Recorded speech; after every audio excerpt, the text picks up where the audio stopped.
Judge Malcolm Everett spent 40 years on the bench, shaping the fates of countless lives through his rulings. Known for his strict adherence to the law, his decisions were never personal or political. But in retirement, while seeking peace at a lakeside cabin far from the chaos of the city, a letter arrived. It was handwritten, unsigned. Inside, only one sentence. You knew he was innocent, and still you stayed silent. The words hit harder than any verdict he'd ever passed. At first, he ignored it. But in the following weeks, more came. Old case files slipped under his door, yellowed newspaper clippings, anonymous notes referencing courtroom moments only an insider would know. They all pointed to one case, State versus Thomas Greer, 1993. A young man convicted of arson and assault, sentenced to 20 years. Malcolm remembered it well. The evidence was weak, the political pressure intense, and public outrage high. He'd convinced himself the verdict was sound. Now he wasn't so sure. Then a package arrived, photocopied transcripts, a witness statement never filed in the case, and an audio recording. On it, a prosecutor admitted the case had been rushed without thorough review. Malcolm's hands trembled. He had remained silent then. He would not again. Activating an old encrypted drive he'd kept for decades, Malcolm re-entered a world he never truly left. Even in retirement, he'd been quietly tracking injustices, mapping connections between judges, lawyers, and powerful interests. He now had a plan, a covert legal operation. Silent bench. His first contact was his former clerk, Naomi Chen, a brilliant legal analyst disillusioned with corporate law. Then came Javier Ruiz, once a tech prodigy, who hacked DMV systems as a team, now running a cybersecurity firm. The trio got to work. Step 1, rebuild the Greer case. Javier tracked down witnesses using digital tools. Naomi reconstructed the timeline. Malcolm submitted anonymous filings under the name of Greer's original defense. Though Greer had since been paroled, his record remained. He was stunned when told his case was being reopened.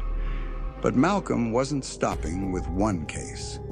The same names appeared across other files: Judge Whitmore, Prosecutor Landon, and Detective Marlowe. Each file was a map of abused power.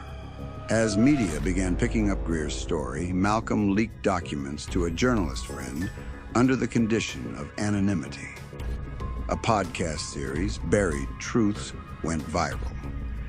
Malcolm remained in the shadows, but every step left traces, and someone was watching.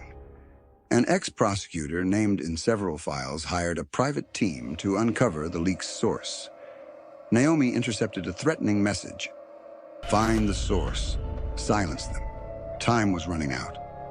But Malcolm felt alive for the first time in years, not as a judge, but as a man seeking redemption. He would reveal truths not in courtrooms, but with facts no longer buried. Naomi's home became a fortress. Soundproofed windows, encrypted connections, burner phones. Every new detail brought them closer to truth and danger. They mapped decades of corruption. Each name, each case, every sealed file marked as spine on their digital chart. At its core, Leonard Landon. Landon had built a career on controversial convictions and now served on the Judiciary Oversight Committee. Naomi found archived footage showing Landon coercing witnesses and silencing internal dissent. But they needed more. They tracked down Olivia Grant, a former legal aide who vanished after testifying in a wrongful conviction suit. Javier's algorithm found her under a new identity in a small town. She was terrified. But Malcolm's aging presence softened her defenses. She opened a hidden box. Notes, recordings, memos, proof of systemic manipulation under Landon's leadership.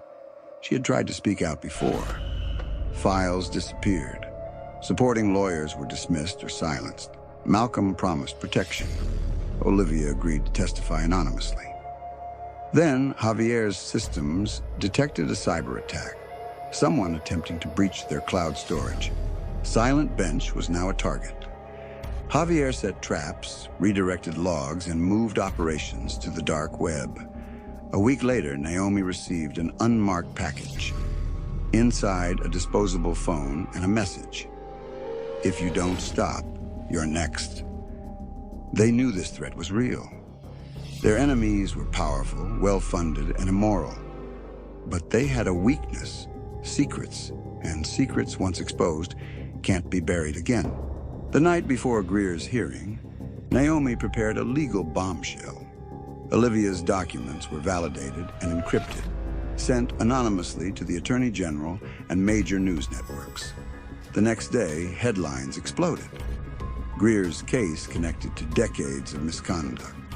Prosecutor Landon was named. The shadows were no longer safe. What started as one man's quest for justice became a national reckoning. Investigations reopened across the country. Olivia's files and Naomi's tech-savvy web mapped an empire of corruption. But for Malcolm, it wasn't enough. The untouchables remained, those in political power, protected by influence. Landon appeared calm on camera, calling the revelations a personal vendetta. Media reactions split. Some questioned Malcolm's motives, citing age and history. But the public had spoken. Justice was no longer confined to courts. Malcolm, Naomi, and Javier launched their final blow, not a lawsuit, but a public campaign. They documented victim testimonies, backed by legal proof. Javier created a live-streamed, encrypted broadcast. Naomi opened archives to the world. At a university forum, Malcolm addressed the crowd. "This isn't a defense, it's a confession. I help shape injustices through silence. Today, I break that silence." He played Olivia's recording. Silence. Then Javier projected a list of over 30 reopened cases. Naomi gave access to thousands watching live. Within days, the Supreme Court authorized Greer's retrial. Landon was removed from office. Malcolm Everett, at 78, became the first retired judge to publicly admit to past failures. Back at his lakeside cabin, he sipped coffee, a single envelope in his mailbox. No name, just one line. "You don't have to be silent anymore." He smiled, for the first time in years, truly at peace. Naomi and Javier turned Silent Bench into a nonprofit. Justice through witness. It spread across universities, newsrooms, and global legal forums. Malcolm stepped back from the spotlight, but the foundation he laid grew louder. People didn't just watch a man admit his mistake. They saw him transform it. Because true justice isn't about carrying the weight of the past. It's about bringing it to light and healing the future. What about you? Do you think justice can only be served in courtrooms? Or can someone, even after years of silence, confront their past and take a stand? What does true justice mean to you? Hiding a mistake or having the courage to fix it? Share your thoughts in the comments. Your voice might be the strength someone else needs to finally speak up. Because sometimes, a single truth can echo louder than decades of silence.